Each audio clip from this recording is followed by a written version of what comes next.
Good morning વિદ્યાર્થી મિત્રો. સો last લેક્ચરની અંદર આપણે એસ્ટરિફિકેશન જોયો હતો ટોપિક, જે ટોપિક અંદર આવતો હતો ઓક્સિજન હાઇડ્રોજન બંધ તૂટવાની પ્રક્રિયામાં. બરાબર. આજનો જે આપણો ટોપિક છે એ છે, આપણે જોવાના છીએ કે કાર્બન ઓક્સિજન બંધ તૂટવાની પ્રક્રિયા, જે આલ્કોહોલ સમૂહ છે બરાબર, એમાં હું તમને એ જ રીતે બતાવું કે ધારો કે હું લખી દઉં છું આર બરાબર, પછી હું બતાવું છું એક CH2 અને ઓક્સિજન OH બરાબર. તો આ જે બંધ છે કાર્બન અને ઓક્સિજનનો, એકચ્યુઅલી આપણે લખીએ કે કાર્બન ઓક્સિજન બંધ તૂટવાની પ્રક્રિયા.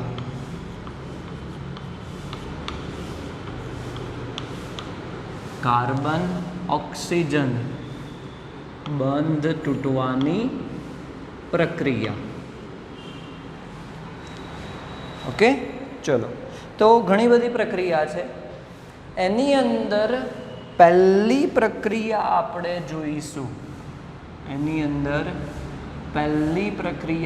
જોઈશું, કે જે તમે એકચ્યુઅલી 10મા ચેપ્ટરમાં જોઈ ગયા છો. એને હું નામ આપી દઉં છું કે આલ્કોહોલ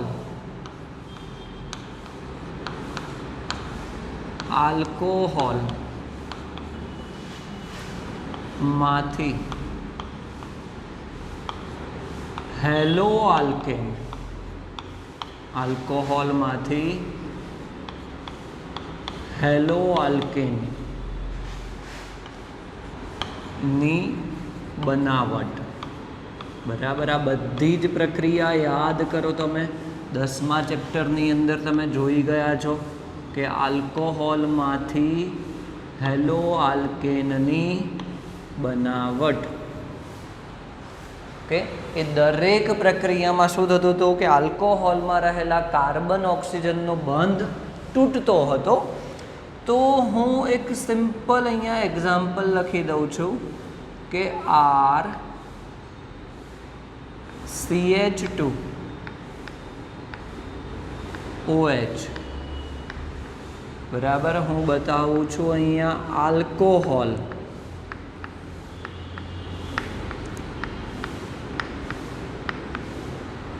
ઓકે, આલ્કોહોલ બરાબર. એમાં જે કાર્બન ઓક્સિજનનો બંધ છે આપણે તોડવાનો છે.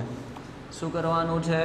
તો અહીંયા જે કાર્બન ઓક્સિજનનો બંધ છે એ દરેક જગ્યાએથી આપણે આ બંધ શું કરવાનો છે? તોડવાનો છે. તો પ્રક્રિયા યાદ કરો તમારી. બધી પ્રક્રિયા તો હું અહીંયા નહીં બોર્ડ ઉપર લખું, તમારે જાતે લખવાની છે. ટેક્સ્ટબુકમાં ભલે તમને 2 જ પ્રક્રિયા આપી છે, પણ બધી જ આલ્કોહોલમાંથી હેલો આલ્કેનની જે બનાવટ હતી એ કાર્બન ઓક્સિજન બંધ તૂટવાની પ્રક્રિયા છે.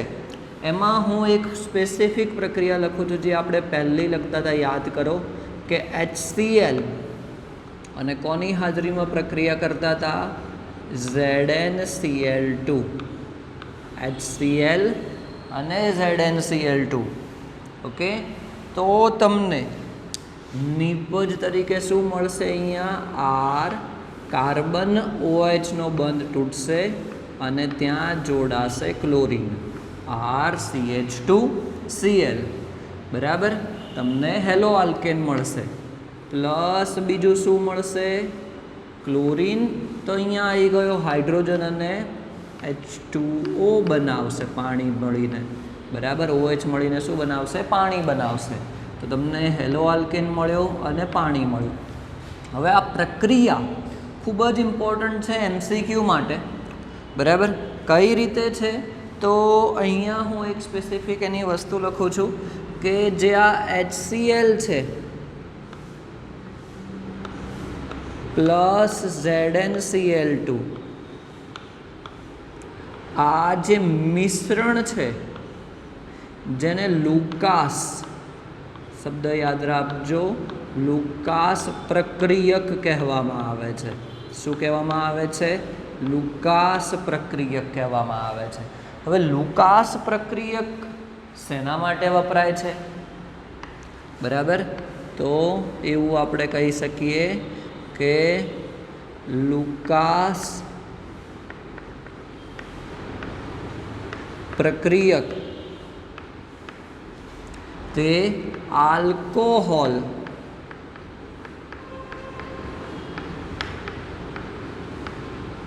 ની ચકાસણી કરવા માટે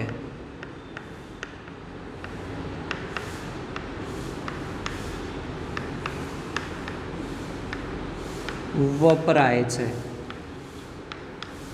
બરાબર, તો સંયોજનમાં આલ્કોહોલ છે કે નહીં, કયો છે? કદાચ ધારો કે તમને ખબર પડી ગઈ છે, ચલો આલ્કોહોલ છે, તો પ્રાથમિક છે, દ્વિતીયક છે, તૃતીયક છે, એ આપણે લુકાસ પ્રક્રિયકની મદદથી જાણી શકીએ છીએ. કઈ રીતે આપણે જોઈએ? જો તમને પ્રાથમિક આલ્કોહોલ આપેલો હોય, એટલે તમને આલ્કોહોલ છે એટલી ખબર છે, પરંતુ તમને ખબર નથી કે પ્રાથમિક આલ્કોહોલ હોય. બરાબર, તો જો પ્રાથમિક આલ્કોહોલ આપેલો હોય તો એની સામે લુકાસ પ્રક્રિયક નાખવામાં આવે. લુકાસ પ્રક્રિયક, બરાબર, તો એ તમને શું આપશે કે એકદમ ક્લિયર, એટલે કે ચોખ્ખું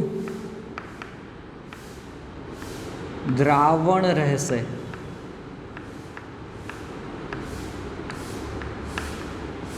પ્રક્રિયા થશે નહીં કોઈ પણ પ્રકારની. પ્રાથમિક આલ્કોહોલ હશે તો એ ચોખ્ખું દ્રાવણ રહેશે, ક્લિયર રહેશે લુકાસ પ્રક્રિયકથી. બરાબર, ચોખ્ખું દ્રાવણ રહેશે. જો તમને દ્વિતીયક આલ્કોહોલ આપેલો હોય, દ્વિતીયક આલ્કોહોલ આપેલો હોય, બરાબર, તો શું થશે? દ્વિતીયક આલ્કોહોલમાં 2 થી 3 મિનિટમાં દ્રાવણની સપાટી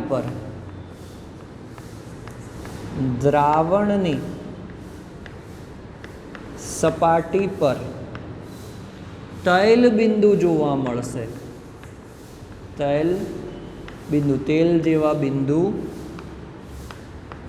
જોવા મળશે. બરાબર, તો લુકાસ પ્રક્રિયકનું શું કામ છે આપણે સમજ્યા કે પ્રાથમિક આલ્કોહોલ આપેલું હોય તો ચોખ્ખું દ્રાવણ રહેશે લુકાસ પ્રક્રિયકની સાથે. જો દ્વિતીયક આલ્કોહોલ આપેલું હોય તો 2 થી 3 મિનિટમાં શું થાય છે? તો દ્રાવણની સપાટી પર તૈલ બિંદુ જોવા મળે છે. બરાબર, અને જો તમને તૃતીયક આલ્કોહોલ આપેલો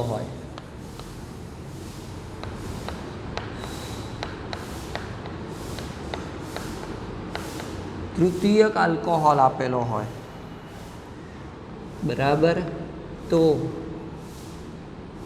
દ્રાવણ સફેદ રંગનું એટલે કે ધૂંધળું બને છે. તરત જ શું થશે? સફેદ રંગનું અથવા તો ધૂંધળું બનશે. બરાબર, ક્યારે? તૃતીયક આલ્કોહોલ તમને આપેલો હોય તો લુકાસ પ્રક્રિયકનું કામ શું છે કે આલ્કોહોલની ચકાસણી કરવાની કે પ્રાથમિક છે, દ્વિતીયક છે કે તૃતીયક છે. બરાબર, MCQમાં પૂછાઈ ગયેલો ક્વેશ્ચન છે, યાદ રાખવાનું છે, તમારી ભૂલ થવી જોઈએ નહીં. ઓકે, તો આ એક પ્રક્રિયા આપણે જોઈ. બીજી પ્રક્રિયા તમારી જાતે બધી લખવાની છે, યાદ કરો કે આલ્કોહોલમાંથી હેલો આલ્કેનની જેટલી પણ બનાવટ હતી, બરાબર, એ તમારી જાતે લખવાની છે. આપણે પહેલાં કરાવી ચૂક્યા છીએ. ઓકે,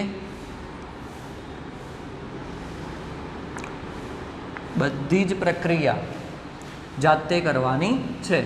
ઓકે, ચલો હું એના પ્રક્રિયક પણ લખી દઉં છું. આપણે એવું કરીએ કે એના પ્રક્રિયક લખી દઈએ. ઓકે, તો પછી શું હતી ત્રીજી પ્રક્રિયા? એક NaX સાથે અને એની સાથે બીજું શું હતું? H2SO4. બરાબર, ચલો એ પછી બીજું શું હતું? PCl5 સાથેની પ્રક્રિયા. PCl5 સાથેની પ્રક્રિયા. બરાબર, ચલો પછી કઈ પ્રક્રિયા હતી એના સિવાય? X2 પ્લસ રાતો ફોસ્ફરસ, રેડ પી લખતા હતા, રાતો ફોસ્ફરસ. બરાબર, પછી સ્પેસિફિક પ્રક્રિયા હતી કે 3 મોલ સાથે. બરાબર, આ સ્પેસિફિક હું અલગ કલરથી બતાવું છું. 3 મોલ સાથે હતી. એ હતી ફોસ્ફરસ ટ્રાયહેલાઇડ સાથેની પ્રક્રિયા. ફોસ્ફરસ ટ્રાયહેલાઇડ સાથેની પ્રક્રિયા. અને બીજી પ્રક્રિયા હતી Cl2 પ્લસ SOCl2ની હાજરીમાં, થાયોનાઇલ ક્લોરાઇડ સાથેની હાજરીમાં. બરાબર, કોની સાથેની પ્રક્રિયા? થાયોનાઇલ ક્લોરાઇડ સાથેની પ્રક્રિયા. અને બીજું શું હતું ઉદ્દીપક એની અંદર? પિરિડીન. બરાબર, ઉદ્દીપક શું હતો? પિરિડીન હતો. તો આ બધી જ પ્રક્રિયા તમારી જાતે લખવાની છે કે જે આલ્કોહોલમાંથી હેલો આલ્કેનની બનાવટ છે. અને કઈ પ્રક્રિયા છે? દરેકની અંદર કાર્બન ઓક્સિજનનો બંધ તૂટે છે.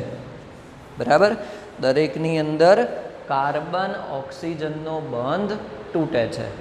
ઓકે, ચલો નેક્સ્ટ હવે આપણે આગળ વધીએ. તો કાર્બન ઓક્સિજનનો બંધ તૂટવાવાળી આપણે બીજી પ્રક્રિયા જોઈએ.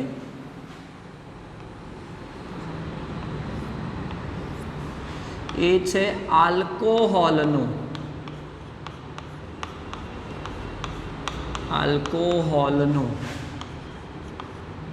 નિર્જલીકરણ.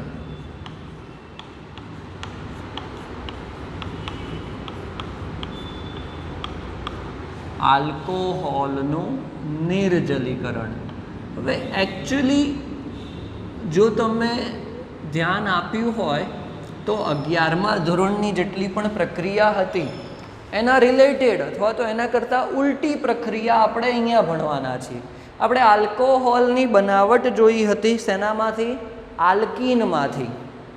બરાબર, એ જ વસ્તુ આપણે આ ચેપ્ટરમાં પણ જોઈ જ છે કે આલ્કીનમાં જો પાણી ઉમેરવામાં આવે, આલ્કીનમાં જો પાણી ઉમેરવામાં આવે તો આલ્કોહોલ બને છે. તો જો હવે આલ્કોહોલમાંથી પાણી આપણે દૂર કરીશું, નિર્જલીકરણ એટલે કે દૂર કરીશું, તો પછી એમાંથી આપણને આલ્કીન મળવો જોઈએ. ઓકે, તો એની એક સામાન્ય પ્રક્રિયા આપણે લખી નાખીએ કે જો તમને આલ્કોહોલ આપેલો હોય એટલે કે કાર્બન, અહીંયા હું OH બતાવું છું, અહીંયા એક હાઇડ્રોજન બતાવું છું કેમ કે પાણી દૂર કરવાનું છે. બરાબર, આને હું કહી દઉં છું આલ્કોહોલ, જનરલ આલ્કોહોલ બતાવું છું, કોઈ પ્રાથમિક, દ્વિતીયક કે તૃતીયક નથી કહેતો, પણ આ રીતની પ્રક્રિયા થશે. આલ્કોહોલ એને આપણે શું કરવાનું છે? ગરમ કરવાનું છે. બરાબર, પ્રતિવર્તી પ્રક્રિયા થતી હોય છે, ગરમ કરવાનું છે. કોની હાજરીમાં? તો H+ એટલે કે એસિડની હાજરીમાં. બરાબર, એસિડની હાજરીમાં ગરમ કરવાનું હોય છે. ઓકે, હીટનો સિમ્બોલ બતાવી દઉં છું. ઓકે, ચલો પહેલાં તો મને એમ કહો કે ક્રિયાશીલ સમૂહ સાથે જે જોડાયેલો કાર્બન હોય એને આપણે શું કહીશું? આલ્ફા કાર્બન કહીશું. અને એના પછીનો જે કાર્બન જોડાયેલો હોય એને શું કહીશું? આપણે બીટા કાર્બન કહીશું. શું કહીશું? બીટા કાર્બન કહીશું. ઓકે, તો જનરલી શું થતું હોય છે? આ એક પ્રકારની બીટા વિલોપન પ્રક્રિયા જ છે. પાણીનું દૂર થવું એ બીટા વિલોપન પ્રક્રિયા જ છે. આપણે અહીંયા હું લખી દઉં છું આ કઈ પ્રક્રિયા થશે? બીટા વિલોપન પ્રક્રિયા. બરાબર. તો આલ્ફા કાર્બનમાંથી OH દૂર થાય છે, બીટામાંથી હાઇડ્રોજન દૂર થાય છે. બંને એકબીજા સાથે દ્વિબંધથી જોડાઈ જશે કારણ કે બંનેની એક સંયોજકતા બાકી છે. તો બંને એકબીજા સાથે દ્વિબંધથી જોડાઈ જશે અને શું બનાવશે? આલ્કીન બનાવશે. શું બનાવશે? આલ્કીન બનાવશે. અને બીજું શું છૂટું કરશે? પાણી. બરાબર. તો બેઝિકલી જોવા જઈએ તો આપણે ઉલટી પ્રક્રિયા જોઈ ગયા છે. ક્યારે? આલ્કોહોલની બનાવટમાં આગળ જ કે આલ્કીનની પાણી સાથેની પ્રક્રિયાથી શું થતું હતું? આપણને આલ્કોહોલ મળતો હતો. તો આલ્કોહોલની રાસાયણિક પ્રક્રિયામાં આલ્કોહોલમાંથી આપણે આલ્કીન બનાવ્યું ફરીથી. બરાબર. તો એક આ જનરલ પ્રક્રિયા થઈ ગઈ. ઉદ્દીપક તરીકે તમે એસિડમાં સલ્ફ્યુરિક એસિડ લઈ શકો છો, ફોસ્ફોરિક એસિડ લઈ શકો છો, ઝિંક ક્લોરાઇડ પણ લઈ શકો છો, એલ્યુમિના પણ લઈ શકો છો ઉદ્દીપક તરીકે. બરાબર. તો ઘણા બધા ઉદ્દીપક છે. ઓકે. આપણે હવે બેઝિકલી જોઈએ આની અંદર કે પ્રાથમિક, દ્વિતીયક, તૃતીયક આલ્કોહોલ આપ્યું હોય તો કઈ રીતે પ્રક્રિયા કરશે. બરાબર. તો સૌથી પહેલાં આપણે એની અંદર લઈએ છીએ પ્રાથમિક આલ્કોહોલ માટે. બરાબર. થિયરેટિકલ પોર્શન છે એ તમે ટેક્સ્ટ બુકમાંથી જોઈને લખી શકો છો અથવા તો તમારી જાતે પણ બનાવી શકો છો. ઓકે. ચલો, વધારે ઇમ્પોર્ટન્ટ રિએક્શનનું છે. આપણે પ્રાથમિક આલ્કોહોલ લઈએ છીએ CH3 CH2 OH. શું લીધું આપણે? ઇથેનોલ. બરાબર. ઇથેનોલની પ્રક્રિયા કોની સાથે કરીશું? તો સાંદ્ર H2SO4 સાથે. સાંદ્ર H2SO4 સાથે કરીશું. બરાબર. અને કેટલા તાપમાને? તો 443 કેલ્વિન તાપમાને. સાંદ્ર H2SO4 સાથે સાંદ્ર H2SO4 અને 443 કેલ્વિન તાપમાન. તો આ આલ્ફા કાર્બન છે, આ બીટા કાર્બન છે. આલ્ફામાંથી OH જશે, બીટામાંથી હાઇડ્રોજન જશે, પાણી છૂટું પડશે અને શું થશે? તમને મળશે આલ્કીન. શું મળશે? ઇથીન મળશે પ્લસ H2O. શું મળશે? ઇથીન મળશે. તો આ તો થઈ પ્રાથમિક આલ્કોહોલની વાત. હવે આપણે દ્વિતીયક આલ્કોહોલ લઈએ. CH3 CH OH મૂકી દઉં અને આ CH3. નામ શું થઈ જશે આનું? Propane two ol. Propane two ol એ શું છે? દ્વિતીયક આલ્કોહોલ છે. બરાબર. શું છે? દ્વિતીયક આલ્કોહોલ છે. ચલો, તો હવે દ્વિતીયક આલ્કોહોલ જ્યારે આપણે લઈએ છીએ ત્યારે H2SO4 વાપરવાની જરૂર નથી પડતી. આપણે વાપરીએ છીએ 85% સાંદ્ર ફોસ્ફોરિક એસિડ H3PO4. બરાબર. તાપમાન થઈ જાય છે 440 કેલ્વિન. તાપમાનમાં ઘટાડો થયો અને સાંદ્ર H2SO4 કરતાં ફોસ્ફોરિક એસિડની એસિડિકતા ઓછી છે. આપણે એના કરતાં ઓછો સાંદ્ર અથવા તો ઓછો પ્રબળ એસિડ લીધો. કેમ લીધો એ આપણે શીખીશું આગળ. બરાબર. એની ક્રિયાવિધિમાં. તો ચલો, અહીંયા પણ સેમ થશે. આ આલ્ફા કાર્બન થશે. હવે અહીંયા 2 બીટા કાર્બન છે. બરાબર. 2 બીટા કાર્બન છે, પરંતુ બંને બીટા કાર્બન સમાન જ છે એટલે કોઈ વાંધો નહીં આવે ગમે ત્યાંથી. નહીંતર પછી સેટઝેપનો રૂલ આપણે વાપરવો પડે. બરાબર. તો શું મળશે તમને નિપજ તરીકે? CH3 CH double bond CH2. શું મળશે? પ્રોપીન મળશે અથવા તો પ્રોપ1 ઇન મળશે અને બીજું પાણી છૂટું થશે. ઓકે, ચલો આગળ વધી. હવે આપણે દ્વિતીયક આલ્કોહોલ લીધો, તૃતીયક આલ્કોહોલ લઈએ. CH3 carbon, CH3 OH, 2-મિથાઇલ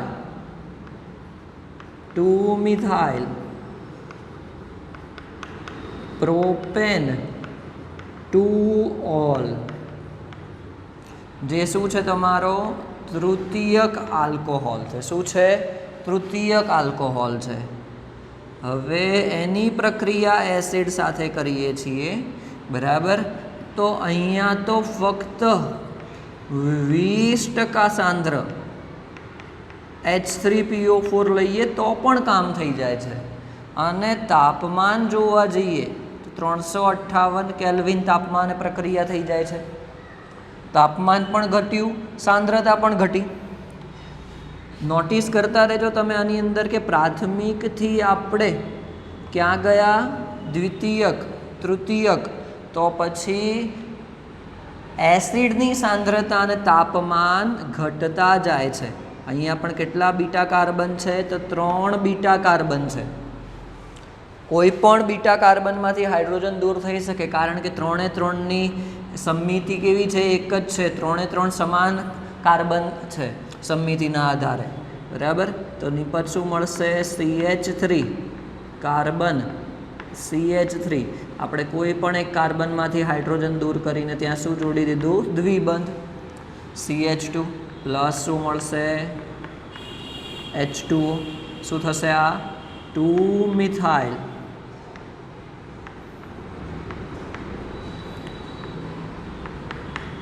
prop 1 in, 2-મિથાઇલ prop 1 in. તો એકચ્યુઅલી આપણને વસ્તુ એ જાણવા મળી અહીંયા કે જેમ આપણે પ્રાથમિકથી દ્વિતીયક, દ્વિતીયકથી તૃતીયક તરફ જઈએ છીએ, બરાબર. જો અહીંયા મારે લખવો હોય કે પ્રતિક્રિયાત્મકતા ક્રમ, પ્રતિક્રિયાત્મકતા ક્રમ મારે લખવો હોય, બરાબર. તો હું શું લખી છું કે તમે અહીંયા જોઈ શકો છો કે ઓછી સાંદ્રતાએ તૃતીયક પ્રક્રિયા કરે છે, એટલે કે ઝડપથી પ્રક્રિયા કરે છે. એના કરતાં વધારે સાંદ્રતા દ્વિતીયકમાં જોઈએ છે, એના કરતાં વધારે સાંદ્રતા તૃતીયકમાં જોઈએ છે, બરાબર. તો ક્રમ એનો કંઈક આવો થશે કે તૃતીયક સૌથી ઝડપથી અને વધુ પ્રમાણમાં પ્રક્રિયા કરશે, પછી દ્વિતીયક આલ્કોહોલ અને છેલ્લે પ્રાથમિક આલ્કોહોલ, બરાબર. પ્રતિક્રિયાત્મકતા ક્રમ યાદ રાખજો, કેમ કે MCQમાં પૂછી શકાય એવો ક્વેશ્ચન છે કે નીચેનામાંથી કોણ ઝડપથી પ્રક્રિયા કરશે, કોણ વધુ પ્રમાણમાં પ્રક્રિયા કરશે, કોણ વધારે સ્થાયી હશે, બરાબર. તો તૃતીયક, પછી દ્વિતીયક અને પછી પ્રાથમિક. ઓકે, આ વસ્તુ તમારે સમજવાની છે, યાદ રાખવાની છે. હવે આપણે એ વસ્તુ સમજીએ કોના દ્વારા? એની ક્રિયાવિધિ દ્વારા. તો એવું તો શું થાય છે કે જેના કારણે દ્વિતીયક અને પ્રાથમિક એના કરતાં તૃતીયક વધારે સરળતાથી અને ઝડપથી પ્રક્રિયા કરે છે, બરાબર. આપણે અહીંયા જોઈએ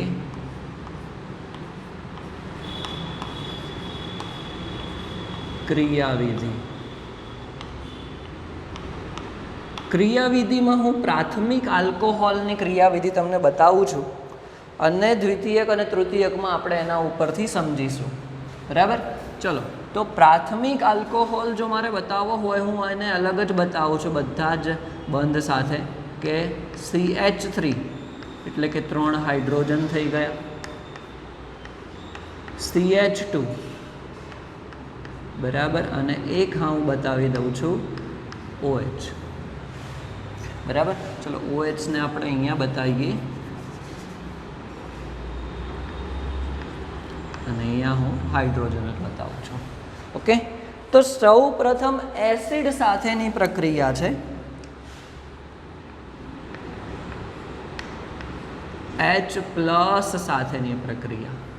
હવે યાદ કરો કે ઓક્સિજન જોડે બે અબંધકારક ઇલેક્ટ્રોન યુગ્મ આવેલા હોય છે, એટલે જ્યારે કોઈ પણ એસિડે જોશે તો શું થશે કે તે તરત જ એની સાથે બંધ બનાવી દેશે.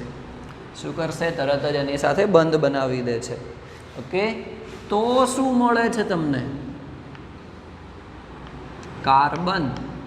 ચલો 3 હાઇડ્રોજન તો છે જ, એ સિવાય આ H, આ H અને ઓક્સિજન સાથે 2 હાઇડ્રોજન આવી ગયા, OH2 થઈ ગયા. ઓક્સિજન ઉપર શું વીજભાર આવ્યો? ધન વીજભાર આવ્યો. બરાબર, શું થઈ જશે? ધન વીજભાર આવ્યો. ઓકે, હવે શું થશે કે ઓક્સિજન, અહીંયા આપણે એવું કરીએ કે આગળનું સ્ટેપ બતાવીએ કે અહીંયા ઓક્સિજન શું કરશે કે સ્થાયી થવા માટે આ બંધ તોડી નાખશે અને શું કરશે? એ ધન વીજભાર છે તો એ કાર્બન સાથેનો ઇલેક્ટ્રોન છે એ પણ એ લઈ લેશે. કાર્બન સાથેનો ઇલેક્ટ્રોન લઈ લેશે તો શું છૂટું પડી ગયું? H2O છૂટા પડી ગયા, -H2O થઈ ગયું. બરાબર, હવે કાર્બન સાથેનો ઇલેક્ટ્રોન લઈ લેશે તો કાર્બન ઉપર કયો વીજભાર આવી જશે? ધન વીજભાર આવી જશે.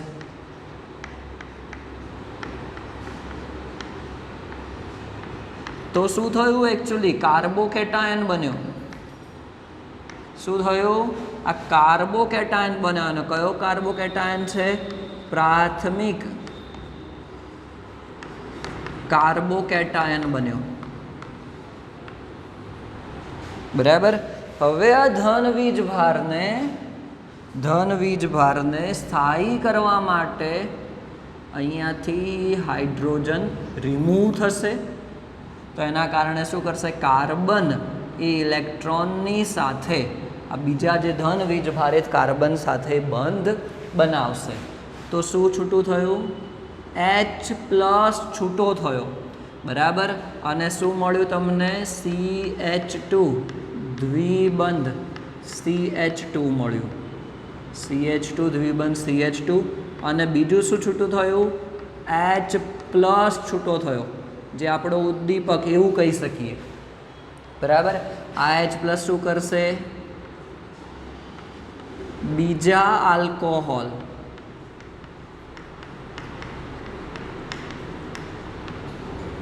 ના અણુ સાથે પ્રક્રિયા કરશે. બરાબર, શું કરશે? બીજા આલ્કોહોલના અણુ સાથે પ્રક્રિયા કરશે. એવી જ રીતે પ્રક્રિયા થઈને ફરીથી H+ ઉત્પન્ન થશે તો બીજા આલ્કોહોલ અણુ સાથે પ્રક્રિયા કરશે. એટલે પ્રક્રિયા જ્યાં સુધી આલ્કોહોલ ખતમ નહીં થાય ત્યાં સુધી આ પ્રક્રિયા ચાલુ જ રહેશે. કમ્પ્લીટલી આલ્કિનમાં ફેરવી ના દે બધા જ અણુને, ત્યાં સુધી આ પ્રક્રિયા શું રહેશે? ચાલુ જ રહેશે. ઓકે, તો બેઝિકલી વાત છે અહીંયા કે આપણને પ્રાથમિક કાર્બોકેટાયન મળ્યો. શેમાંથી? પ્રાથમિક આલ્કોહોલમાંથી. પ્રાથમિક આલ્કોહોલમાંથી શું મળ્યું આપણને? પ્રાથમિક કાર્બોકેટાયન મળ્યો. ઓકે, તો હવે આપણે એવું કહી શકીએ અહીંયા કે જો દ્વિતીયક આલ્કોહોલ લઈશું આપણે તો આ જ ક્રિયાવિધિમાં આપણને શું મળશે? દ્વિતીયક કાર્બોકેટાયન મળશે. બરાબર, જો આપણે તૃતીયક આલ્કોહોલ લઈશું, તૃતીયક આલ્કોહોલ, તો આપણને તૃતીયક કાર્બોકેટાયન મળશે.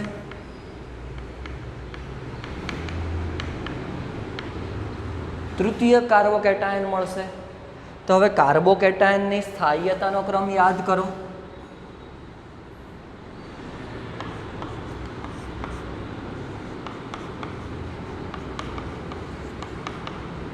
કાર્બોકેટાયનની પ્રતિક્રિયાત્મકતા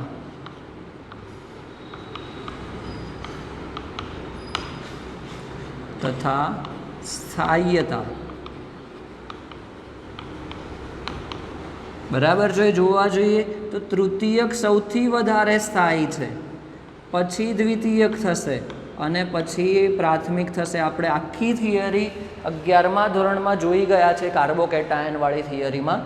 તેમાં યાદ કરો તૃતીયક સૌથી વધારે સ્થાયી છે, તો એ સરળતાથી OH ને દૂર કરી શકે છે. OH જો દૂર થઈ જાય, જો કાર્બન ઉપર ધન વીજભાર આવે તો પણ એ સ્થાયી છે. એટલે આપણે શું થયું કે ઓછી સાંદ્રતાવાળો એસિડ હશે તો પણ સરળતાથી આપણને પ્રક્રિયા મળી. દ્વિતીયક એના કરતાં વધુ પ્રબળ જોઈશે અને પ્રાથમિક OH ને દૂર કરવા માટે એના કરતાં પણ વધુ પ્રબળ એસિડ જોઈશે. તો આ જ રીઝન છે કે તૃતીયક, દ્વિતીયક અને પ્રાથમિક જે કાર્બોકેટાયનનો પ્રક્રિયાક્રમ છે તેના કારણે શું થશે, તો આલ્કોહોલની પ્રક્રિયા સરળ રહેશે. આપણે ક્રિયાવિધિ વિશે આપણે સમજ્યા.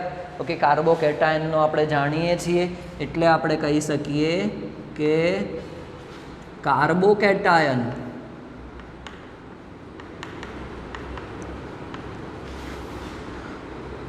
ની સ્થાયીતા અનુસાર આલ્કોહોલની પ્રતિક્રિયાત્મકતા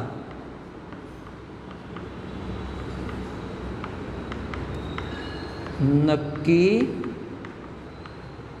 થાય છે. બરાબર, આલ્કોહોલની પ્રતિક્રિયાત્મકતા નક્કી થશે કાર્બોકેટાયનની સ્થાયીતા ઉપરથી, કારણ કે કાર્બોકેટાયન બને છે આપણી ક્રિયાવિધિમાં. બરાબર, તો એ જ્યારે વધારે સ્થાયી હશે તો એ સરળતાથી અને ઝડપથી પ્રક્રિયા કરશે. તો આપણો પ્રતિક્રિયાત્મકતાનો ક્રમ હવે તમને મગજમાં આવી ગયો હશે કે તૃતીયક સૌથી ઝડપથી પ્રક્રિયા કરશે, પછી દ્વિતીયક અને પછી પ્રાથમિક. ઓકે, તો આજના લેક્ચરમાં આપણે આલ્કોહોલમાંથી હેલો આલ્કીનની જે બનાવટ હતી એની અંદર આપણે જોયું કે કાર્બન ઓક્સિજન બંધ તૂટે છે અને લુકાસ પ્રક્રિયક ખૂબ જ ઇમ્પોર્ટન્ટ પ્રક્રિયક છે MCQ માટે. અને બીજું જોયું આપણે આલ્કોહોલનું નિર્જલીકરણ કે જેમાં પણ શું થાય છે, કાર્બન ઓક્સિજનનો બંધ તૂટે છે. ઓકે, નેક્સ્ટ લેક્ચરમાં આપણે ઓક્સિડેશન જોવાના છીએ. સો પ્લીઝ 11મા ધોરણમાં પણ તમને ઓક્સિડેશન કરાયેલું છે. 12મા ધોરણના 10મા ચેપ્ટરની અંદર પણ ઓક્સિડેશન શું છે, એના પ્રક્રિયકો કયા કયા છે, એ વસ્તુ ખાસ તૈયાર કરીને રાખજો તો તમને સમજવામાં ઇઝી રહેશે. ઓકે, ચલો નેક્સ્ટ લેક્ચરમાં આપણે ઓક્સિડેશનથી શરૂઆત કરીશું.